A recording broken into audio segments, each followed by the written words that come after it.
What's up guys? I hope you are doing well. I am Veer. Welcome to Study IQ. Code देखे कितनी शानदार है। जिस काम को करने में डर लगता है उसको करके दिखाना ही साहस कहलाता है।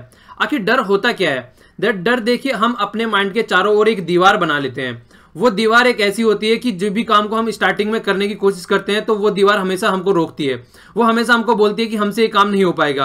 आखिर ये डर हम खुद ही क्रिएट करते हैं, ये कहीं पे बाहर नहीं मिलता है, ये हमारे अंदर ही रहता है। हमारे अंदर ही हेजिटेशन होती है किसी भी काम को करने की।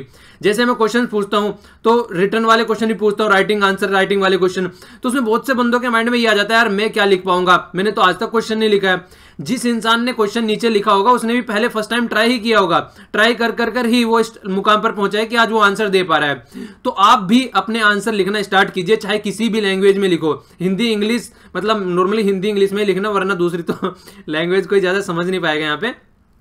तो कोशिश कीजिए कि अपने आंसर देने की कोशिश कीजिए, ठीक है। तो जब भी आप अपने फियर को ओवरकम कर लेते हो, बस वही तो साहस है। इसके अलावा ये थोड़ी ना है कि आपको पहाड़ पलटना है तब आपको कोई बोलेगा साहसी आदमी है।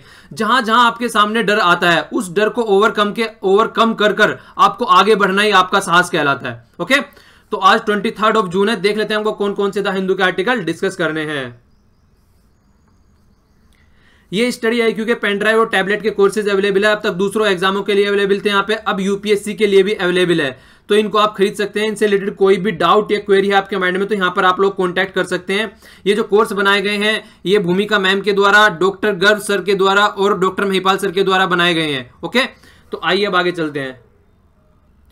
ये फर्स्ट वाला आर्टिकल, ये जो बैंक में एनपीए होता है, बैड लोन होता है, उससे टैकल करने के लिए आरबीआई ने कमर कस ली है, तो उससे रिलेटेड आर्टिकल है। इस वाले आर्टिकल को हम लोग अच्छे से देखेंगे।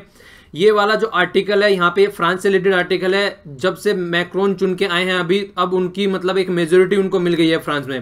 फ्रांस के नए प्रेसिडेंट है। इस आर्टिकल को भी थोड़ा आप लोगों को आइडिया हो जाएगा कि चल क्या रहा है। हल्का सा इस आर्टिकल को भी हम मेन पॉइंट इससे देख लेंगे। ये वाला आर्टिकल सऊदी अरेबिया से रिलेटेड है। हम लोगों ने कल भी न्यूज एनालिसिस में इसके बारे में डिस्कस किया था, वहां पे मैंने आप लोगों को बताया भी था।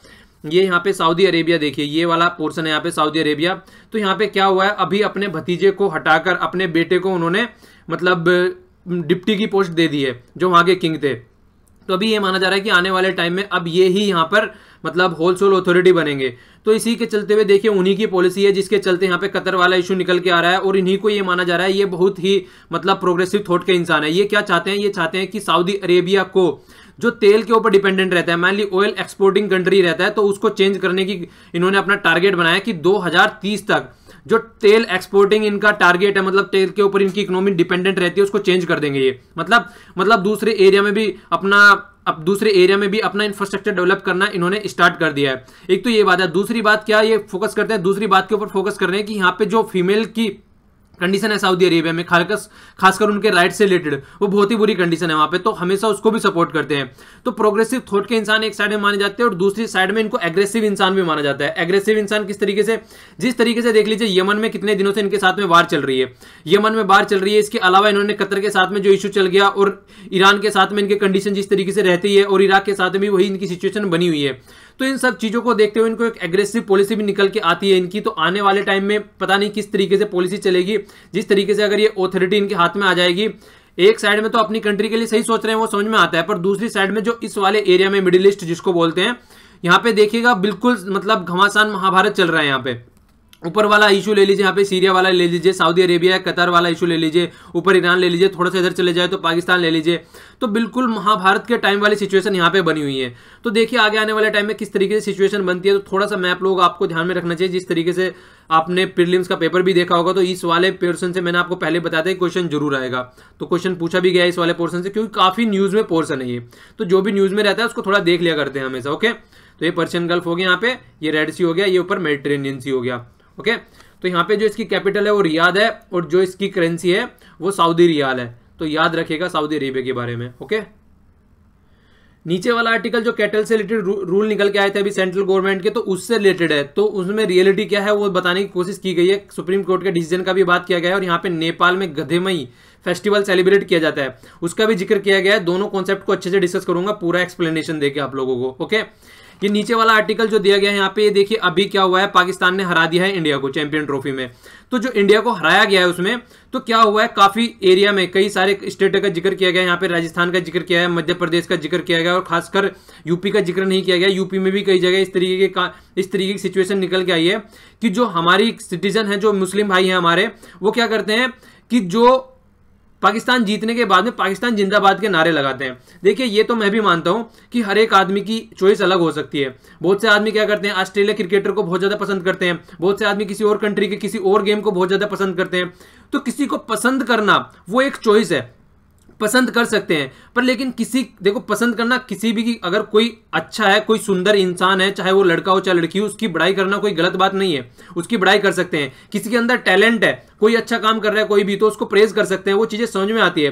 पर किसी एक कंट्री में रह के दूसरी कंट्री के नारे लगाना कि पाकिस्तान जिंदाबाद और ये सब, ये चीजें शोभा नहीं देती है। ठीक है, ये चीजें सही नहीं है, क्योंकि ये चीजें हमेशा हार्मनी डिस्टर्ब कर देती है सोसाइटी की। कोई भी किसी को भी पसंद करता है वो सही है, अगर आप किसी को पसंद करते हैं तो आराम से जाइए, कुछ मीठा खा के आ जाइए, सेलिब्रेट कर लीजिए, पर लेकिन जिंदाबाद के नारे लगाना उस कंट्री का वो सही नहीं है। तो आर्टिकल वाले भी यही बात बोल रहे हैं। तो स्टूडेंटों को गिरफ्तार कर लिया गया उसके लिए, हालांकि ये भी सही नहीं है कि किसी स्टूडेंट को गिरफ्तार कर लिया और ये किसी सेडिएशन मतलब देशद्रोह के भी उसमें नहीं आता ये एम्बिट में। ठीक है, तो आता नहीं है, पर लेकिन देखिए बात तो वही है ना, निकल के आती है बाद में। मतलब कंट्री हमारी है, इंडिया हमारी कंट्री है, सबकी, हम लोगों की, तो कम से कम पसंद अलग चीज हो सकती है, पर लेकिन अपनी कंट्री के बारे में इतनी तो इज्जत रखनी चाहिए कि दूसरी कंट्री के नारे न लगाए जाए यहाँ पर रहकर, खासकर अपनी कंट्री के अंदर। तो वो चीज कभी भी अप्रिशिएट नहीं की जा सकती, चाहे कोई भी कंट्री हो। पाकिस्तान में ही देख लीजिए यार, पाकिस्तान में जाकर कोई बोल भी दे एक बार, हिंदुस्तान का गला काट के जमीन में डाल दिया जाएगा उसका। तो ये चीजें कोई भी कंट्री अलाउ नहीं करेगी, देशद्रोह नहीं है, पर लेकिन इतनी तो समझ हमारे सिटीजन में होनी चाहिए कि पसंद करना एक अलग चीज है, पार्टी कर लीजिए, जाके एंजॉय कर लीजिए, पर लेकिन जिंदाबाद के नारे लगाना मैं भी कभी इस चीज को अप्रिशिएट नहीं करता हूं। ठीक है, और आर्टिकल में लिखने वाले भी वही बात बोल रहे हैं, कभी भी इन चीज को अप्रिशिएट नहीं किया जा सकता। ओके, पर एडमिनिस्ट्रेटर को भी थोड़ा लिबरल होना चाहिए, आदमियों को समझाना चाहिए, उन पे देशद्रोह के चार्ज भी नहीं लगाने चाहिए। ये भी दूसरा पहलू यहाँ पे डिस्कस किया गया है। तो दोनों ही बात अपनी जगह सही है। ओके, तो दोनों को अंडरस्टैंड करना है चीजों को, एडमिनिस्ट्रेशन को भी और जो जिंदाबाद के नारे लगा रहे हैं इंडिया के खिलाफ उनको भी, तो दोनों को समझना चाहिए। यहाँ पे ये आर्टिकल में सलाह दी गई है। ओके, जो नीचे वाला आर्टिकल है ये यहाँ पे बैकवर्ड कमीशन को कॉन्स्टिट्यूशनल पोजीशन देने की बात चल रही है with the help of amendment 1, 2, 3। तो ये भी इंपॉर्टेंट आर्टिकल है, इस वाले आर्टिकल को भी हम लोग अच्छे से देखते हैं। जो ये वाला आर्टिकल है, इस वाले आर्टिकल के बारे में बोला गया है कि जो प्रोहिबिट कर देते हैं हम चीजें, जैसे कि हम शराब पीना प्रोहिबिशन कर दिया गया है। हमने क्या किया था, हाईवे के दोनों और भी 500 मीटर की डिस्टेंस पे कहीं भी शराब नहीं मिलेगी, वो चीजें हम लोगों ने डिस्कस की थी, काफी बार आर्टिकल में डिस्कस कर चुके हैं। तो यहाँ पे लेफ्ट दिया गया है, राइट दिया गया है और मतलब सेंटर वाला व्यूज दिया गया है। तो जो पहले वाले बोल रहे हैं वो ये बोल रहे हैं कि देखिए जो प्रोहिबिशन है वो देखिए सही चीज नहीं है। ठीक है, मतलब सही चीज नहीं है, जिस तरीके से एक फ्रीडम होनी चाहिए चीजों की, तो ये हमेशा अपोजिट में व्यूज रहता है। ये राइट वाला जो है ये यहाँ पे बोल रहा है वैसे इतनी पुअर कंट्री है, ऊपर से शराब वगैरह पी के दुनियादारी वेस्ट कर लेते हैं, उसके बारे में जिक्र किया गया है। और तीसरा तो सेंटर में दे रखा है, इसमें बोला गया है कि कुछ चीजें हो सकती हैं अप टू द मार्क पर, लेकिन इतना भी नहीं होना चाहिए। ओके, तो कल सैटरडे इस वाले आर्टिकल को देखिए, कई बंदे मेरे से पूछते हैं कि न्यूज़पेपर से पहले, मतलब डिस्कशन सुनने से पहले न्यूज़पेपर पढ़े या डिस्कशन सुनने के बाद। तो मैं वो बताना चाहता हूं कि जो बच्चे स्टार्टिंग से अभी न्यूज़पेपर पढ़ना स्टार्ट किए हैं वो क्या करें, पहले वीडियो सुन लें और उसके बाद में उस वीडियो सुनने के बाद में न्यूज़पेपर पढ़ें। ठीक है, दूसरे क्या करें, दूसरे बच्चे जो अभी मतलब जो पहले काफी टाइम से पढ़ रहे हैं वो कोशिश कीजिए कि अपने आप अगर समझ में आ रहा है तो ज्यादा बेटर है। तो ये आर्टिकल मैं आज डिस्कस नहीं कर रहा हूं, उसको कल डिस्कस करूंगा, वैसे भी सैटरडे है कल, तो कल इसको अच्छे से डिस्कस करूंगा। तो आज क्या करना, आप इसको पहले एक बार पढ़ के देखना। अगर आप लोगों को अंडरस्टैंडिंग डेवलप होती है, समझ में आता है पढ़ के, तो फिर उस हिसाब से आप अपना डिसाइड कीजिए किस तरीके से करना है। बहुत बार पूछते हैं बच्चे कि पहले पढ़ूं या न्यूज़पेपर या बाद में पढ़ूं, तो इसको आप लोग पहले एक बार पढ़िए अपने आप खुद से, उसके बाद में देखिए कितने लेवल पे आप समझ पाते हैं चीजों को। ठीक है, तो तब आपको चीजें समझ में आएगी कि मतलब किस तरीके से करना चाहिए। देखिए आपका खुद का डिसीजन होना चाहिए। अगर आप वीडियो से पहले न्यूज़पेपर को पढ़कर समझ लेते हैं तो अच्छी बात है वो, अगर वीडियो से पहले नहीं समझ पाते और बाद में वीडियो देखने के बाद में पढ़ रहे हैं तो उसमें भी कोई प्रॉब्लम नहीं है। ठीक है, सबसे बड़ी बात है कि अपनी अंडरस्टैंडिंग लेवल डेवलप करो पहले, और उसके बाद में आपको बेसिक इन्फॉर्मेशन पता होनी चाहिए, कोई भी आर्टिकल का बैकग्राउंड आपको पता होना चाहिए। जैसे यहाँ फ्रांस के बारे में आ गया, तो इतनी न्यूज डिस्कशन कर चुके हैं हम लोग, तो इस वाले आर्टिकल को आप न्यूज डिस्कशन से पहले पढ़ सकते हो, क्योंकि आपके माइंड में पहले से बैकग्राउंड है। तो इस तरीके से चीजों अपनी जो माइंड को डेवलप करने की कोशिश कीजिए। ठीक है, तो इस वाले आर्टिकल को देखिएगा आप थोड़ा सा करके, और इसके ऊपर एक आंसर भी लिखने की कोशिश कीजिएगा, ये क्वेश्चन की फॉर्म में है यहाँ पे, ठीक है, कि ये सही है या गलत है। तो आज आप लोगों के लिए ये कंप्लीट एक्सरसाइज हो गई, तो आप लोगों को इसको फॉलो करना है, ठीक है। तो इसी यहाँ का आपका क्वेश्चन भी हो गया मेंस का। तो तीनों व्यूज दे रखे हैं, पढ़ के आंसर लिखने की कोशिश कीजिएगा। इसके पास में आपके पास में एक तरीके से चिट हो गई है, नकल कर सकते हैं पूरा मतलब आंसर लिखिएगा देख देख के जितना आप लिख सकते हैं अच्छे से, ओके। तो फिर आइए अब आगे चलते हैं। और आज वीडियो भी यार थोड़ी लेट हो गई, क्योंकि टेक्निकल रीजन की वजह से वॉइस नहीं आ रही थी जब फर्स्ट टाइम मैंने रिकॉर्ड करी, तो सेकंड टाइम मैं इसको वीडियो को रिकॉर्ड कर रहा हूं, तो उसके लिए सॉरी, आज वीडियो लेट हो गई काफी। तो देखिए यहाँ फ्रांस के बारे में हम पहले भी जिक्र कर चुके हैं, ये इमैनुअल मैक्रोन है और ये दूसरी साइड में ली पेन है।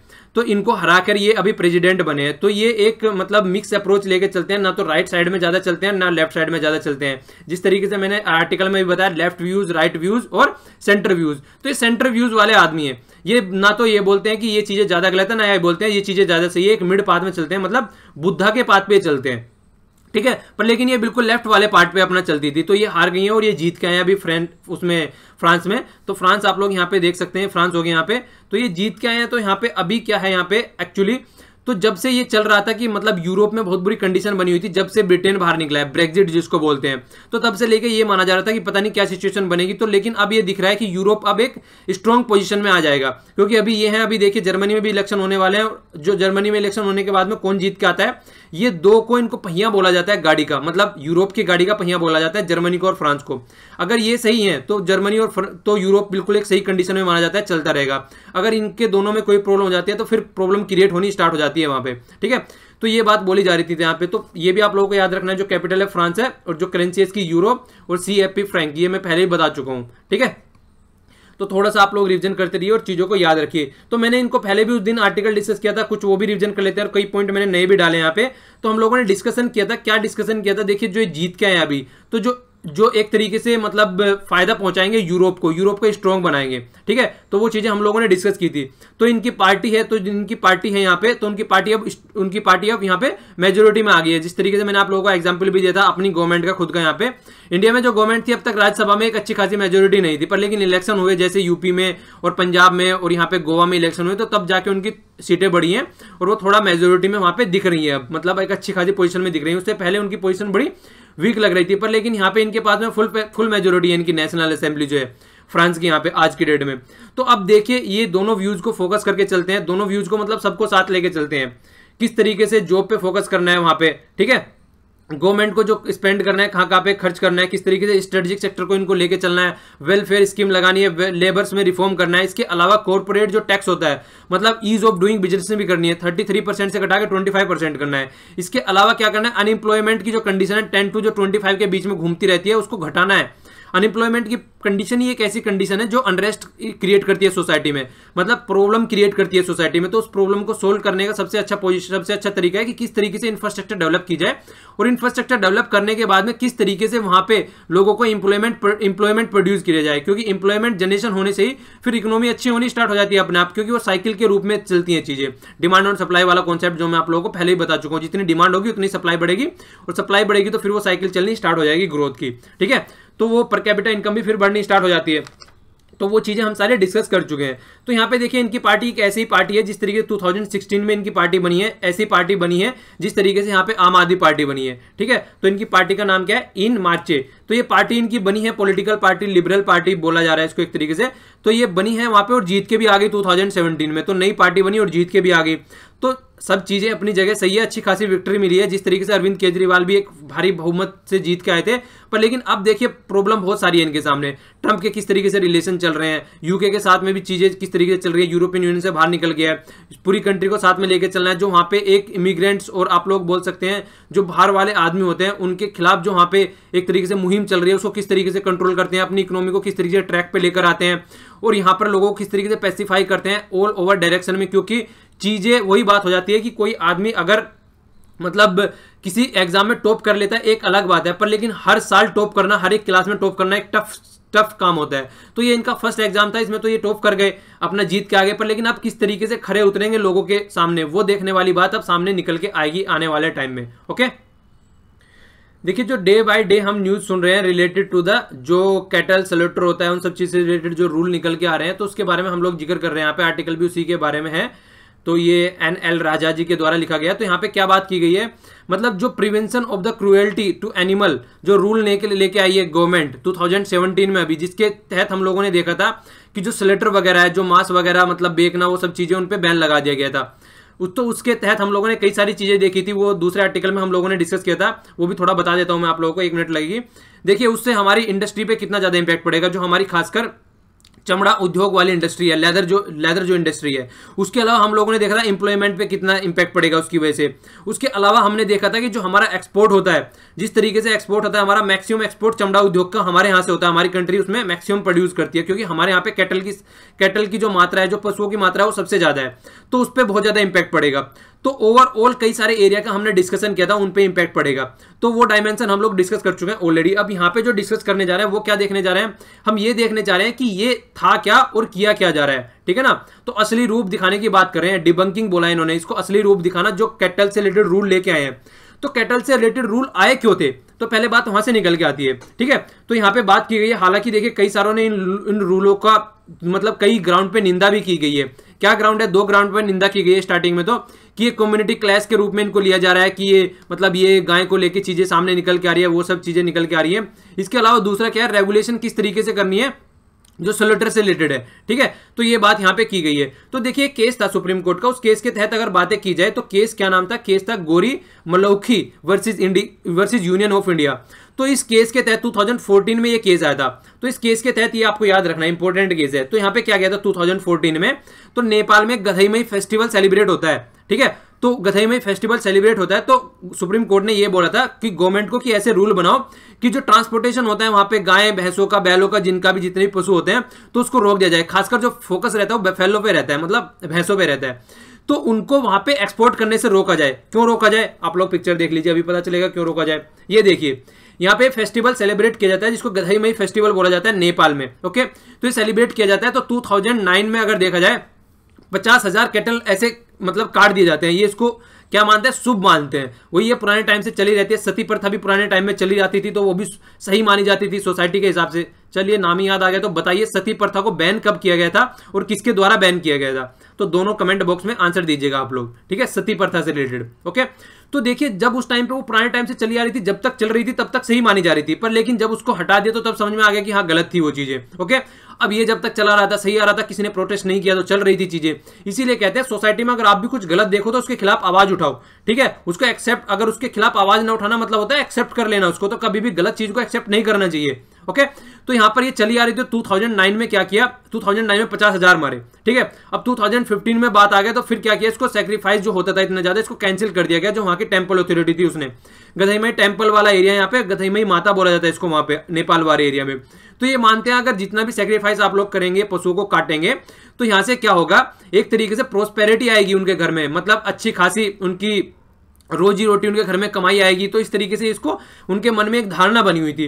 तो दुनिया भर से वो कैटल यहाँ पे एक्सपोर्ट किए जाते थे और खासकर स्मगलर भी किए जाते थे, मतलब गलत तरीके से भी ले जाए जाते थे। तो उस पर जो हमारे सुप्रीम कोर्ट ने बोला ऐसे कोई फायदा नहीं है, मतलब कैटल को इस तरीके से वहां पे जो इलीगल तरीके से जाते हैं वहां पे बेचा जाता है, ट्रांसपोर्टेशन में लिया जाता है, उनको ले जाया जाता है वहां पे। तो उन सब पे रोक लगाने के लिए एक लॉ बनाया गया यहाँ पे हमारी कंट्री में, मतलब लॉ बनाया गया गवर्नमेंट के द्वारा। बोला किसी ने था, सुप्रीम कोर्ट ने गवर्नमेंट को बोला इसके रिलेटेड रूल निकाल के आओ जल्दी से, जिससे कि इस पर कंट्रोल किया जा सके, ठीक है। तो देखिए इस तरीके जो फैक्चुअल इन्फॉर्मेशन सेक्शन 38 पीसीए, तो इस तरीके की चीजें आपको याद नहीं रखनी है ज्यादा, ठीक है ना, कि सेक्शन क्या है, फलाना ढिमकाना, ये सब बस आपको थोड़ा सा आप लोग आइडिया होना चाहिए कि एक्चुअल में डिटेल क्या है, बेसिक्स क्या है उसकी, ठीक है, तो वो पता होना चाहिए। तो रूल फाइनली नोटिफाइड किए गए 2017 में, मतलब मई 23 में। तो जो रूल नोटिफाई किए गए, तो वो रूल नोटिफाई अलग तरीके से हो गए, मतलब जो सुप्रीम कोर्ट ने तो बोला था कि यहाँ पे इनको इंप्लीमेंट करना है, पर लेकिन जो पर्पस था उसका रूल का वो अलग ही लिया गया, कम्युनल एजेंडे वगैरह आने लगे बातों में, तो उस तरीके से लेके चले गए। तो ये बताने की कोशिश कर रहे हैं जो निकल के रूल आए थे वो यहाँ से निकल के आए थे, पर लेकिन आज को जो उनको देखा जा रहा है कि गाय से रिलेटेड चीजें निकल के आ रही है, खासकर पूरे दिन न्यूज़पेपर में वही चीजें छाई रहती हैं। तो आजकल सोसाइटी में उनको अलग तरीके से इंप्लीमेंट करना और अलग तरीके से देखना स्टार्ट कर दिया गया है, जो कि सही तरीका नहीं है। और जबकि सुप्रीम कोर्ट का जो ये केस था उसके खिलाफ जो निकल के आई थी चीजें, वो नेपाल के गधईमई फेस्टिवल या और भी कहीं पे जो मतलब गलत तरीके से एक्सपोर्ट किए जाते हैं जानवर, तो उनसे रिलेटेड थी, पशु एक्सपोर्ट किए जाते हैं। और जबकि आज की डेट में उसको गलत तरीके से लेना स्टार्ट कर दिया है। तो यही माइंड में क्लैरिटी लेके आना चाहते थे कि रूल थे क्या और उनको लिए किस डायरेक्शन में जाया जा रहा है, ओके। तो ये कंप्लीट आर्टिकल था यहाँ पे जो हमने अभी डिस्कस किया। कुछ दिनों पहले हम लोगों ने एक आर्टिकल डिस्कस किया था जहां पे क्रिटिसाइज किया गया था इसको, मतलब 123rd अमेंडमेंट को। क्यों क्रिटिसाइज किया गया था? क्योंकि देखिए जैसे हमारे यहाँ पे शेड्यूल्ड कास्ट और शेड्यूल्ड ट्राइब है, एससी और एसटी जिसको हम लोग बोलते हैं, उनको एक कॉन्स्टिट्यूशनल स्टेटस दे रखा है। उसका रीजन है, रीजन क्या है? उसका रीजन ये था जो हमने आर्टिकल में डिस्कस किया था कि अब तक अगर हम हिस्ट्री उठा के देखें तो जो कुछ कास्ट है हमारे यहाँ पे, तो उनको क्या किया जाता है? दबाया जाता है, उनको गलत तरीके से रखा जाता है, तो उनके खिलाफ कोई एट्रोसिटी ना हो सके, उनके खिलाफ कोई गलत काम ना हो सोसाइटी में। तो इसलिए रूल और रेगुलेशन बनाए गए और उनको कॉन्स्टिट्यूशनल स्टेटस दिया गया, जिससे कि अगर इन कास्ट के खिलाफ, जो भी कास्ट इसके अंदर आती है, उनके खिलाफ कोई भी प्रॉब्लम हो रही है तो उस प्रॉब्लम को टैकल किया जाए। ये था फंडा जिसके तहत ये जो नेशनल कमीशन निकल के आया था, ठीक है, एससी और एसटी का। पर लेकिन अब ये बोला गया था उस आर्टिकल में, इस आर्टिकल की बात नहीं कर रहा हूं अभी मैं, पुराने आर्टिकल के बारे में सारी बातें बता रहा हूं, आपका रिवीजन करा रहा हूं एक तरीके से। और क्या बोला गया था उस आर्टिकल में? और ये बोला गया था उस आर्टिकल में कि देखिए ये जो भी काम होता है ये इनको कॉन्स्टिट्यूशनल स्टेटस इसलिए दिया गया था ताकि बैकवर्ड क्लास जो होती है, जो दूसरी कास्ट है, जो थोड़ी मतलब मिडिल क्लास आती है, जो लोअर क्लास को बिल्कुल दबा के रखते हैं, उनसे बचाया जा सके। पर लेकिन अगर आप उस क्लास को भी जो दबाती थी उसी का स्टेटस प्रोवाइड करा दोगे जिनको दबाया जा रहा था, तो फिर कोई मतलब नहीं रह जाएगा, फिर तो दोनों उसी इक्वल स्टेटस में आ जाएंगे। मतलब दबाने वाली भी वहीं पे आ गई और जिनको दबाया जा रहा था वो भी वहीं पे आ गई, तो दोनों को समान स्टेटस प्रोवाइड करा दिया आपने। तो फिर जो उनको कॉन्स्टिट्यूशनल स्टेटस दिया गया था एससी और एसटी को, तो उसका कोई मतलब नहीं रह जाएगा। ये बात बोली जा रही थी उस आर्टिकल में। अब यहाँ पे क्या बात बोली गई है? यहाँ पे थोड़ा डिफरेंट एंगल लिया गया है। यहाँ पे जो एंगल लिया गया वो बोला गया कि जो ये पोजीशन ली गई है सेंटर ने, ये पोजीशन असलियत में आती है स्टेट के अंडर का सब्जेक्ट है ये। पर लेकिन सेंटर यहाँ पे काम करना, सेंटर इसके ऊपर रूल और रेगुलेशन बना रहा है, सेंटर अमेंडमेंट लेके आ रहा है, ठीक है। तो ये बात यहाँ पे बोली जा रही है। तो ये जो काम था ये स्टेट का था, लेकिन सेंटर यहाँ पे इस पे अपना वो चला रहा है। इस तरीके से एक तरीके से कहीं ना कहीं फेडरल जो कॉन्सेप्ट है हमारे कॉन्स्टिट्यूशन का, उसको ओवर रीच किया जा रहा है, उसको ब्रीच किया जा रहा है। तो ये बात यहाँ पे आर्टिकल में बोली गई है। तो ये जो पास हो चुका है, लोकसभा में पास हो चुका है ये अमेंडमेंट, 123rd अमेंडमेंट है कॉन्स्टिट्यूशन का 2017 में अप्रैल में, ठीक है। पर लेकिन अभी जो है जो राज्यसभा में पेंडिंग में पड़ा हुआ है और सेलेक्ट कमेटी को रेफर कर दिया गया राज्यसभा के द्वारा, और ये इसकी सेलेक्ट कमेटी की जो रिपोर्ट है उसको मतलब एग्जामाइन कर रही है, और उसके बाद में जो मानसून सेशन आएगा अभी हमारी पार्लियामेंट का, तो उसमें उसको रखेगी कि ये चीज सही है या गलत है, उसके बारे में बोला जाएगा, सोचा जाएगा, समझा जाएगा कि सही है या गलत है। ओके, तो ये बात यहाँ पे इसके तहत बोली जा रही है। तो सुप्रीम कोर्ट के केस की बातें कर रहे हैं अब यहाँ पे आगे। यहाँ पे क्या था, जहाँ पे चीजें निकल के आई थी, सुप्रीम कोर्ट का केस था इंदिरा और मंडल कमीशन जी से रिलेटेड। तो जो ये केस था उस टाइम पे, तो यहाँ पे बोला गया था कि एक ऐसा कमीशन इस्टेब्लिश करो, ठीक है ना, national commission for backward classes, जिसको स्टैच्यूटरी पोजीशन दी जाए। तो फिर उसके बाद में क्या हुआ, फिर एक लॉ बनाया गया और उसके हिसाब से पास किया गया, और 1993 में क्या हुआ, वो कमीशन बन गया, सेटअप कमीशन किया गया इसके हिसाब से, ठीक है। तो क्या हुआ उस टाइम पे, तो जितनी भी लिस्ट थी उसमें इंक्लूड किया गया बैकवर्ड क्लासेस को, और उसके अलावा जो था स्टैच्यूटरी पोजीशन।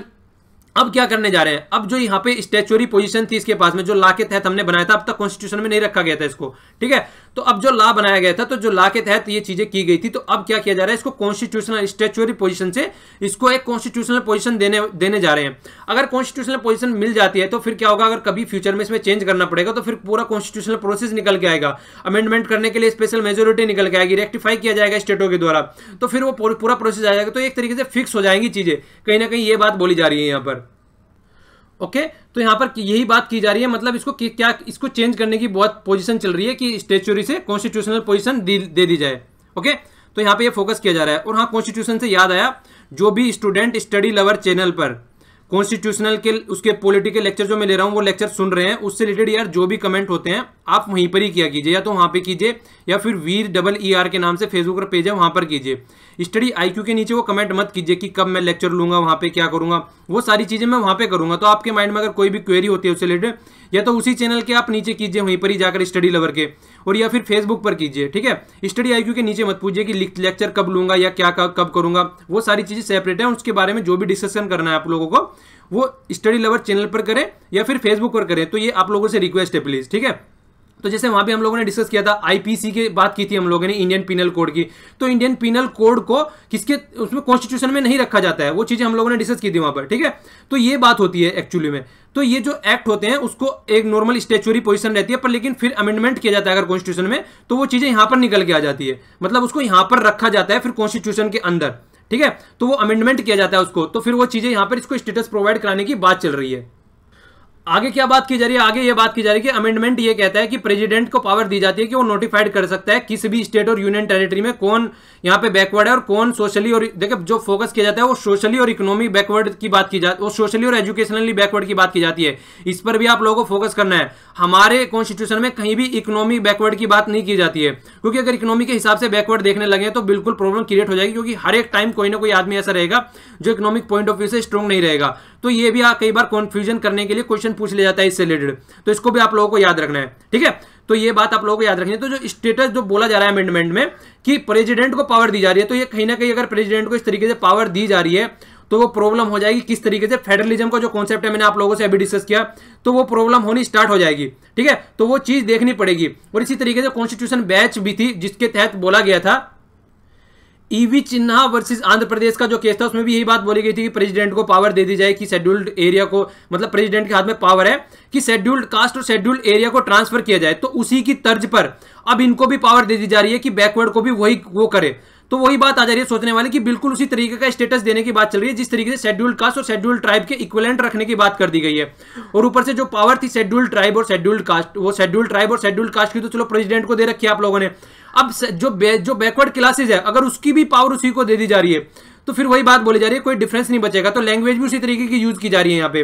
तो यही बात बोल रही है, जो फेडरलिज्म का कॉन्सेप्ट है कहीं ना कहीं उसको अंडरमाइन किया जा रहा है, मतलब उसको साइड में किया जा रहा है। जो फेडरलिज्म का कॉन्सेप्ट है, सबको साथ में लेकर चलने वाला जो कॉन्सेप्ट जिसके तहत नीति आयोग भी निकल के आया था हमारा, तो वो सारी बातें बोली जा रही है, ठीक है। तो उस पर फोकस करके चलना चाहिए आप लोगों को, उनको इग्नोर नहीं करना है। नेक्स्ट वाला आर्टिकल है क्लीन अप बिगन्स, इससे रिलेटेड आरबीआई से रिलेटेड आर्टिकल है। देखिए जो भी आदमी बोरिंग करता है डिफॉल्टर हो जाता है, मालविया बन जाता है, वो वाली कंडीशन जो बन जाती है तो उसको क्लीन करने की बात चल रही है कि जो बैड लोन बन चुके हैं उसको किस तरीके से सही किया जाए, एंड जिसको नॉन परफॉर्मिंग एसेट्स भी बोलते हैं। तो लगभग 7 लाख करोड़ आज की डेट में है, ठीक है। तो बात की जा रही है कि किस तरीके से इसको सॉर्ट आउट किया जाए, किस तरीके से। देखिए अगर ये सॉर्ट आउट नहीं होगा तो हमारी बैंकिंग सिस्टम में प्रॉब्लम रहेगी। जिस तरीके से हमने इकोनॉमिक सर्वे के जो डिस्कशन किया था उसके लेक्चर में देखा था, ट्विन बैलेंस शीट प्रॉब्लम जो आती है, ट्विन बैलेंस शीट प्रॉब्लम का कॉन्सेप्ट भी हम लोगों ने डिस्कस किया था। वहां पे क्या था, एक साइड में बैंक थे, दूसरी साइड में कॉर्पोरेट थे। तो अगर बैंक इनको पैसा दे रहे हैं तो क्यों दे रहे हैं, क्योंकि थोड़ी बहुत कमाई है। अगर बैंकों को कमाई नहीं होगी तो पैसा देने का क्या फायदा, और ऊपर से जो कमाई तो छोड़ो, जो मूल दे रखा है वो भी मर गया। तो ये बात बिल्कुल क्या होती है, इससे बैंकिंग सिस्टम बिल्कुल बिगड़ जाएगा। और बैंकिंग सिस्टम रीढ़ की हड्डी होता है किसी भी इकोनॉमी का। बैंकिंग सिस्टम भी बिगड़ेगा और इकोनॉमी भी बिगड़ेगी, तो दोनों स्ट्रेस में आ जाएंगे। तो जो मॉनेटरी कमेटी है, मॉनेटरी कमेटी के बारे में आप लोगों को पहले भी बता चुका हूं, ये 6 मेंबर की कमेटी होती है। इससे रिलेटेड क्वेश्चन भी बहुत बार आते हैं, ठीक है। तो मॉनेटरी कमेटी में 3 मेंबर होते हैं स्टेट गवर्नमेंट के, स्टेट गवर्नमेंट नहीं आरबीआई के होते हैं, और 3 मेंबर होते हैं सेंट्रल गवर्नमेंट के। तो 6 मेंबर की कमेटी होती है। अब से कुछ टाइम पहले तक यहाँ पे ओनली आरबीआई बताता था कि मॉनेटरी पॉलिसी किस तरीके से होनी है। मॉनेटरी पॉलिसी जो है वो बैंक के थ्रू इंप्लीमेंट की जाती है, और जो फिस्कल पॉलिसी है वो किसके थ्रू इंप्लीमेंट की जाती है, वो की जाती है गवर्नमेंट के द्वारा। तो दोनों में डिफरेंस बता चुका हूं बहुत बार, तो याद रखिएगा, भूलना नहीं है चीजों को, रिवीजन करते रहिए। तो उसने क्या बोला है कि जो स्ट्रेस एसिड है उसका कुछ ना कुछ तो सॉल्यूशन निकालना ही पड़ेगा। और देखिए सॉल्यूशन निकलेगा और उसके बाद ही फिर क्या चलता है, रिकैपिटलाइजेशन, मतलब बैंकों को मनी देना। जो बैंक गड्ढे में जा चुके हैं, जिन बैंकों की हालत ठीक नहीं है, खस्ता हालत हो चुकी है, खासकर यहाँ पे किसकी जिक्र की जाती है, पब्लिक सेक्टर बैंक की जिक्र की जाती है, यहाँ पे पीएसबी की बात की जाती है। तो उनको रिकैपिटलाइज किया जाएगा। चलिए रिकैपिटलाइज करने के लिए बैंकों को एक स्कीम चला रखी है, उस स्कीम का आप लोगों को नाम बताना है, क्या है उसको रिकैपिटलाइज करने की जो स्कीम है, ठीक है। तो आप लोगों को उसका नाम बताना है यहाँ पे, तो कल जो आंसर दूंगा बता दूंगा आप लोगों को फिर। तो आरबीआई ने भी ये बातें बोली है कि डिफॉल्टर को आज की डेट में उन्होंने भी उनके नाम सामने लाना स्टार्ट कर दिया, उजागर करना स्टार्ट कर, मतलब डिफॉल्टर को सामने ला रहे हैं, मतलब डिफॉल्टर जो है उनको सर्च कर रहे हैं, पर लेकिन उनके नाम उजागर नहीं कर रहे हैं आरबीआई वाले, ठीक है। मतलब ये तो बता दिया गया कि 50 डिफॉल्टर हमने चुन लिए हैं, 60 डिफॉल्टर हमने चुन लिए हैं जिन्होंने ये कंडीशन कर रखी है, पर उनके नाम सामने लेके नहीं आ रहे हैं। खासकर क्या बोला है आरबीआई ने, ये बोला है रिपोर्ट में कि इसमें स्टील मेकर कंपनी है और इंफ्रास्ट्रक्चर कंपनी है जो इंफ्रास्ट्रक्चर डेवलप करती है, और खासकर स्टील मेकर कंपनी है। क्यों? क्योंकि ग्लोबल स्लो डाउन की वजह से, जिस तरीके से जानते हैं कि चाइना कितना ज्यादा डंपिंग कर रही है, स्टील बहुत लार्ज स्केल पे चाइना स्टील बनाती है, तो वो क्या करती है, कई सारी कंट्री में जाके डंप कर देती है उसको। मतलब डंपिंग का मतलब क्या होता है, डंपिंग का मतलब ये होता है जितना अगर मान लो आपकी कंट्री में आप किसी सामान को 10 रुपए का बेच रहे हैं और हमारी कंट्री में आके उस सामान को 5 रुपए का बेच रहे हैं, और आपकी लागत भी जो है वो लगभग 7 रुपए की आ रही है, तो जितने का आप बना रहे हैं उससे भी कम यहाँ पे आप लोग बेच रहे हैं आके, तो इसको डंपिंग बोल देते हैं। तो एंटी डंपिंग ड्यूटी लगाई जाती है इसी चीज को रोकने के लिए, ठीक है। तो ये डंपिंग कर रही है बहुत ज्यादा, उसकी वजह से बहुत ज्यादा इंपैक्ट पड़ा था कंट्री पे, जिसकी वजह से जो स्टील मेकिंग कंपनी थी वो घाटे में चली गई थी। तो इसके अलावा क्या चीजें हुई, इसके अलावा जो निकल के आया new insolvency and bankruptcy code भी निकल के आया, जिससे डिफॉल्टर जो है कुछ ऐसे होते हैं जो कि जेन्युइन डिफॉल्टर हो जाते हैं, प्रॉब्लम पड़ जाती है, नहीं रिकवर कर पाते हो जाते हैं। कुछ मालवियर टाइप के होते हैं जो कि विशफुल डिफॉल्टर होते हैं, वो अपनी मर्जी से काम करते हैं। तो देखिए जल्दी से जल्दी इनका सॉल्यूशन निकालना है, किस तरीके से चीजों को इंप्लीमेंट करना है, वो जितनी जल्दी होगा उतनी जल्दी, खासकर डिमोनेटाइजेशन भी हमारी कंट्री में हुआ है और ये से इस तरह की कंडीशन चल रही है। तो जल्दी से जल्दी फोकस ये किया जा रहा है कि इन सब चीजों को साइड में किया जाए और सॉल्यूशन निकाला जाए। तो फोकस उस चीज पे है, तो देखिए कितनी जल्दी उसका सॉल्यूशन निकाला जाता है। ओके, तो यही बात यहां पे की जा रही है। तो आर्टिकल में रिवीजन भी हो गया आपका, काफी जो पुराने डिस्कस हमने की थे आर्टिकल। देखिए न्यूज एनालिसिस में पेज 1 पर न्यूज है और पेज 10 पर न्यूज है। मीरा कुमार जी अब आ गई है कोविंद जी के सामने अपोजिशन में। ओके, तो यहाँ पे अपोजिशन पार्टी जो मतलब प्रेसिडेंट जो कैंडिडेट है वो गवर्नमेंट का ये है कोविंद जी, मतलब चांसेस तो यही बन जाएंगे, जैसे मैंने आप लोगों को पहले आर्टिकल में बताया था, क्योंकि आज की डेट में बीजेपी मेजोरिटी में पहुंच चुकी है और जो रीजनल छोटी छोटी पार्टी है वो भी उनको सपोर्ट कर रही है। ओके, दूसरी साइड में अपोजिशन लेके आई है मीरा कुमार जी को। ठीक है, मीरा कुमार जी को लेके आई है। तो देखिए अब किस तरीके से ये दोनों के बीच में युद्ध चलेगा, अब किस तरीके से निकल के आती है। आप लोगों को जो याद रखना है, यहाँ पे जो जिक्र दे रखा है, विनर दे रखा है और रनर अप दे रखा है, जो नीचे वाले रनर अप है।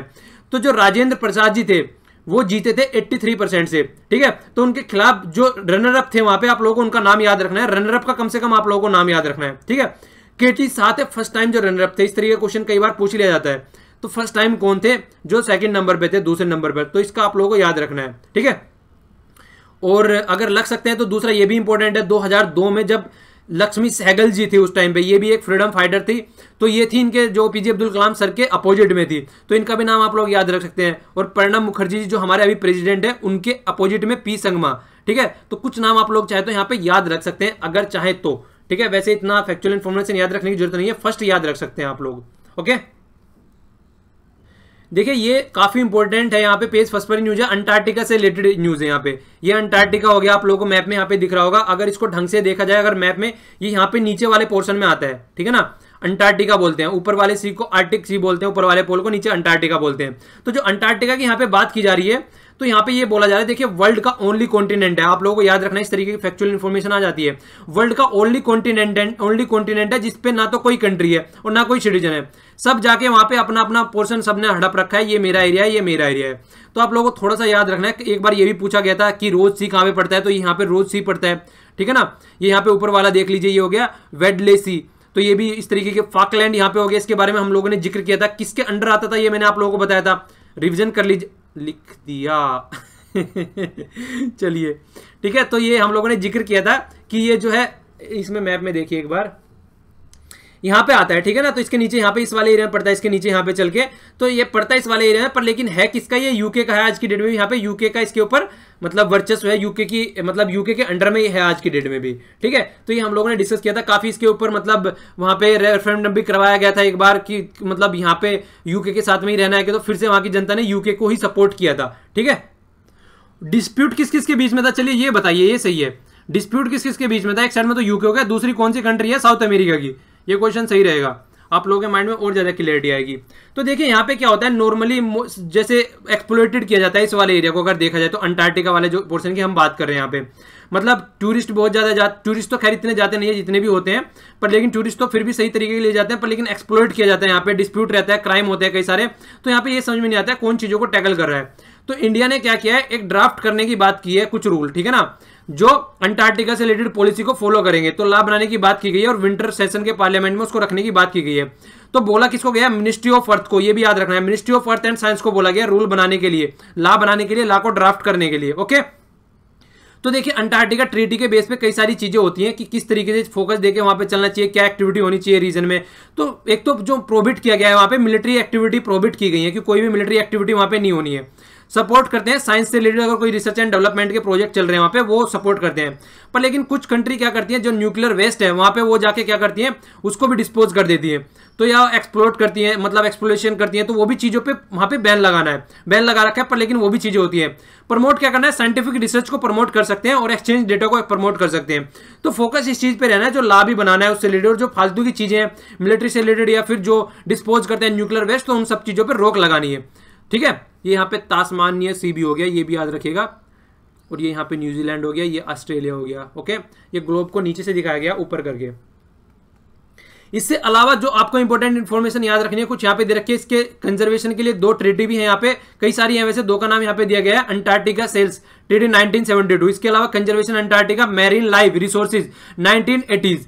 तो ये 2 यहाँ पे है इससे रिलेटेड। और इसके अलावा आप लोगों को क्या याद रखना है, इंडिया के भी वहां पे 2 इंफ्रास्ट्रक्चर प्रोजेक्ट हैं। क्या है, एक तो है मैत्री के नाम से स्टेशन जो हम लोगों ने बना रखा है, ठीक है, मैत्री के नाम से बना रखा है, इसको रिनोवेट करने की बात चल रही है। और एक और है जो फर्स्ट बनाया गया था, इसका भी नाम आप लोगों को याद रखना है, ये 1984 में बनाया गया था, ठीक है ना, ये दक्षिण गंगोत्री, तो इसका नाम भी आप लोगों को याद रखना है, कई बार पूछ लिया जाता है। ये नीचे है, अंटार्कटिका की बात चल रही है यहाँ पे, ठीक है, तो दोनों वहां पे है, आप लोगों को दोनों का नाम याद रखना है। ये मैंने अंटार्कटिका के बारे में आप लोगों को बता दिया। आप लोगों के लिए क्वेश्चन क्या है, आप लोगों को ऊपर वाला जो पोर्शन है आर्टिक, उसके बारे में बताना है कि वहां पे जो इंडिया का स्टेशन है उनके क्या नाम है। 1 स्टेशन है, 2 स्टेशन है, 3, 4, 5 जितने भी हैं, 10, 12 या फिर सिंगल है, जो भी है उनका नाम आप लोगों को लिखना है, कमेंट बॉक्स में आंसर देना है, ठीक है। तो ये आप लोगों के लिए यहाँ पे क्वेश्चन हो गया। यहाँ पे बात की जा रही है इसरो की, तो इसरो लॉन्च करने जा रही है यहाँ पे heavy weight Cartosat 2 into orbit today, ठीक है। तो कल फिर आर्टिकल आएगा, फिर से डिस्कस कर लेंगे, आज थोड़ा देख लेते हैं इसके बारे में। 4 स्टेज की बात की गई है, 2 स्टेज है, फर्स्ट और जो 3rd स्टेज है वहां पे सॉलिड प्रोपेलेंट यूज करना है, और जो 2nd और 4th स्टेज है वहां पे लिक्विड यूज करना है, ठीक है, इसको छोड़ने के लिए, यहां से इसको उठाने के लिए जमीन से, ठीक है। तो PSLV C-38 मिशन क्या है, श्रीहरिकोटा से आंध्र प्रदेश से इसको लॉन्च किया जाता है, ओके। ये 2nd हाईएस्ट नंबर सैटेलाइट है। तो फर्स्ट हाईएस्ट नंबर सैटेलाइट कौन सा था, कमेंट बॉक्स में आंसर दीजिए। कितने सैटेलाइट लॉन्च किए गए थे, जो मैक्सिमम सैटेलाइट थे इसरो के द्वारा, तो यहाँ पे 14 कंट्री के सैटेलाइट लॉन्च किए जा रहे हैं। और सबसे जो इंपॉर्टेंट चीज है वो फोकस देने वाली है, वो है ये यहाँ पे नारुला इस्लाम यूनिवर्सिटी, ये कन्याकुमारी मतलब तमिलनाडु की है। तो यहाँ पे जो स्टूडेंट है उनका भी यहाँ पे एक सैटेलाइट, इसमें नैनो सैटेलाइट उनका भी है, ठीक है। तो उन्होंने भी सैटेलाइट बुल्ट ये बनाया गया है, ये 10 साल लग गए उनको बनाने में। तो ये देखिए उनके लिए गर्व की बात है कि उनका सैटेलाइट लॉन्च किया जा रहा है यूनिवर्सिटी के लिए, ठीक है। तो इसके अलावा 30 सैटेलाइट है टोटल, 29 सैटेलाइट और 14 कंट्रीज के हैं। तो ये लॉन्च किसके दिया जाता है, ये भी आप लोगों को याद रखना है। अंतरिक्ष कॉर्पोरेशन जो है कमर्शियल विंग है, मतलब ये छांटती है किस किस कंट्री के लॉन्च किए जाने हैं, मतलब पैसे कमाने वाली कमर्शियल विंग जो है ये इसरो की है ये। तो ये मतलब जिस तरीके से कमाई जो होती है वो कमर्शियल विंग डिसाइड करती है कितनी कितनी चीजें किस किस कंट्री के सैटेलाइट लॉन्च करने हैं, ओके। तो यहाँ पे ये भी चीजें दे रखी है, फैक्चुअल इन्फॉर्मेशन है, आप लोग देख सकते हैं कहाँ कहाँ कैसे तरीके से छोड़ा गया है। इसके अलावा एप्लीकेशन की बात दे रखी है कि लैंड यूज किस तरीके से रेगुलेशन होना है, मैनेजमेंट करना है रोड का या फिर नेटवर्क का, तो मॉनिटरिंग करनी है, water distribution, creation of land use maps, तो इन सब चीजों में इसका यूज किया जाएगा। तो यहाँ पे फैक्चुअल इन्फॉर्मेशन है जो आप लोग देख सकते हैं, कुछ यहाँ पे दे रखी है। कल फिर डिस्कस कर लेंगे जब फिर से इसको छोड़ा जाएगा, अभी 1-2 दिन अभी आर्टिकल आएगा एडिटोरियल डिस्कशन पे, तो अच्छे से देख लेंगे हम लोग इसको, ओके। पेज 10 पर ये न्यूज दे रखी है यहाँ पे, एजेंडा जो मोदी जी का है, जो उसकी यूएसए की विजिट पे जा रहे हैं, हमने देखा था, तो वहां पे एजेंडा डिसाइड कर लिया गया है। एक तो बोला गया है इशू जो रेज किया जाएगा वहां पे, पाकिस्तान को जो पैसा दिया जाता है अमेरिका के द्वारा, उस पर क्वेश्चन मार्क लगाया जाएगा, उसके खिलाफ बात की जाएगी, क्योंकि पाकिस्तान ये बोला जा रहा है उसको यूज करता है टेररिज्म फैलाने में, खासकर इंडिया के खिलाफ। और अफगानिस्तान को किस तरीके से डील करना है उस पर जिक्र किया जाएगा। इसके अलावा यूएसए से ड्रोन खरीदने जा रहे हैं हम 22, जिसकी जो टोटल जो है वो 3 बिलियन की बात चल रही है। तो ये कुछ पॉइंट्स है, आगे जब विजिट की जाएगी उसके बाद में फिर आर्टिकल आएंगे, तब देखते हैं किस तरीके से वो विजिट करेंगे और क्या चीजें निकल के आती है। इसके अलावा क्या बात की जा रही है, पेज 13 पर ही न्यूज है, जो डेट की बात चल रही थी, खासकर एयर एशिया से रिलेटेड क्या बात चल रही थी। एयर एशिया बहुत ज्यादा खाटे में चल रही है, तो किस तरीके से उसको रिकवर करना है, तो उसके लिए इक्विटी की बात चल रही है कि फिर से उसको रिस्ट्रक्चर किया जाएगा, कि बैंकों के साथ में बात करके कि जो उसके रिलेटेड इक्विटी है तो किस तरीके से उनको लेकर चलना है। इक्विटी क्या होती है, इशू शेयर इशू करना, मतलब शेयर इशू करना मार्केट में, फिर से रिस्ट्रक्चर किया जाएगा कि पैसे जो है जो घाटे में चल रही है किस तरीके से उसको रिकवर किया जाए या उसके बेचे जाए शेयर दूसरी कंपनियों को, जिसको हम बोलते हैं डिसइन्वेस्टमेंट करना भी, मतलब दूसरी उसके शेयर बेच देना, कमाई करती है जिससे गवर्नमेंट, वो भी हम लोग चीजें देख चुके हैं। इसके अलावा पेज 13 पर ये न्यूज है, सॉफ्टवेयर एक्सपोर्ट से रिलेटेड न्यूज यहाँ पे है। तो नेस्कॉम की बात की जा रही है, तो नेस्कॉम क्या होता है, national association for software and the services. इसके बारे में आप लोगों को याद रखना है, ये 1988 में फॉर्मेशन इसका किया गया था, ओके। बस ये रहता है किस तरीके से इनको पॉलिसी फॉर्मेट करना है, ये सब चीजें इसके बारे में जिक्र किया जाता है नेस्कॉम के द्वारा, ये सारे स्लोगन होते हैं। तो ट्रांसफॉर्म बिजनेस ट्रांसफॉर्म इंडिया, ये इसका स्लोगन भी है, लोगो भी है यहाँ पे, ओके। तो ये कुछ चीजें हैं जिससे आप लोगों को इसके बारे में याद रख सकते हैं। हेडक्वार्टर कहाँ पे है इसका, हेडक्वार्टर देख लीजिए, इसका न्यू दिल्ली में इसका हेडक्वार्टर है, ठीक है, ये भी आप लोग याद रख सकते हैं इसके बारे में। तो हुआ क्या है, अभी सॉफ्टवेयर के बारे में जिक्र किया जा रहा है। देखिए डोनाल्ड ट्रंप चुन के हैं, कई सारी कंट्री भी आप लोग देख सकते हैं जिस तरीके से वो बाहर वाली कंट्री में बैन लगा रहा है, खासकर आईटी कंपनी पे। तो माना यह जा रहा है कि हमारी कंट्री का भी जो सॉफ्टवेयर की मार्केट है वो कहीं ना कहीं डाउन हो चुकी है, ठीक है। तो सॉफ्टवेयर की मार्केट डाउन हो चुकी है, हमारी कंट्री भी, तो यही बोला जा रहा है। तो जो एक्सपर्ट है, जो एक्सपोर्ट है वो तो कम हो चुका है, पर लेकिन इंपोर्ट है, वो जो इंपोर्ट बोल रहा हूं, जो इंटरनल कंट्री में जो यूज करने की बात होती है वो बढ़ रहा है सॉफ्टवेयर की। मतलब डोमेस्टिक मार्केट बढ़ रही है, पर जो एक्सपोर्ट वाली मार्केट है वो कहीं ना कहीं वो नीचे आ रही है। ठीक है, तो ये बात की जा रही है। तो इसके बाद में क्या बात चल रही है सॉफ्टवेयर की, अगर देखा जाए तो यहाँ पे कंट्री में सॉफ्टवेयर एक्सपोर्ट की जो ग्रोथ है वो स्लो हो गई है 7 to 8% फिजिकल ईयर में, इसी साल में, और 82.6% जो कम हुई थी वो अर्लियर पहले भी हो चुकी है। ठीक है, ये नेस्कॉम के द्वारा बताया गया है। ओके, तो इसके अलावा देखिए क्या बातें बोली जा रही है जो आप लोग थोड़ा सा आप लोगों को पता होना चाहिए। देखिए हमारे यहाँ पे लगभग आप लोगों को याद रहना चाहिए आसपास की लिमिट तो कम से कम। देखिए सॉफ्टवेयर से कितनी कमाई हमारे यहाँ पे होती है, तो लगभग 100 मतलब आप लोग इसको याद रख सकते हैं 120 से 30 के बीच में आप लोग इसको याद रख सकते हैं। बिलियन की इंडस्ट्री है एक्सपोर्ट की हमारे यहाँ पे सॉफ्टवेयर की, एक ह्यूज इंडस्ट्री है हमारी सॉफ्टवेयर की। और जो इंटरनल जो इंडस्ट्री है वो लगभग 24 बिलियन है, जिसको बढ़ने की बात चल रही है 26 बिलियन तक इसको बात चल रही है कि ये बढ़ सकती है। ओके, तो ये इसके बारे में इंफॉर्मेशन हुई, आप लोगों को याद रखना है। ये कल मैंने क्वेश्चन पूछे थे नेशनल हेल्थ पॉलिसी से कि कितना जीडीपी में हेल्थ का होना जा रहा है, बढ़ा के उसका मात्रा ये बनाया जा रहा है 2.5%। इंपॉर्टेंट डेटा याद रखिएगा। एलिमिनेशन ऑफ ट्यूबरक्लोसिस के बारे में मैंने पूछा था, वो कितना है, वो है 2025 तक टारगेट किया गया एलिमिनेट करने का। कॉफी में सबसे ज्यादा प्रोड्यूस करने वाले कर्नाटका, केरला और तमिलनाडु, और मेजर टी प्रोड्यूसर है आसाम, वेस्ट बंगाल, तमिलनाडु, केरला और त्रिपुरा। ओके, तो ये हो गई आपके लिए इन्फॉर्मेशन। आज के लिए इतना ही। Thanks lot for listening. Lecture पसंद आता है तो लाइक कीजिए, नहीं पसंद आता है तो डिसलाइक कीजिए, और पसंद आता है तो शेयर कीजिए। इसके अलावा जो चीजें डाउनलोड करनी है उसके लिए लिंक आप लोगों को नीचे मिल जाएगा। Thanks lot for listening. जय हिंद।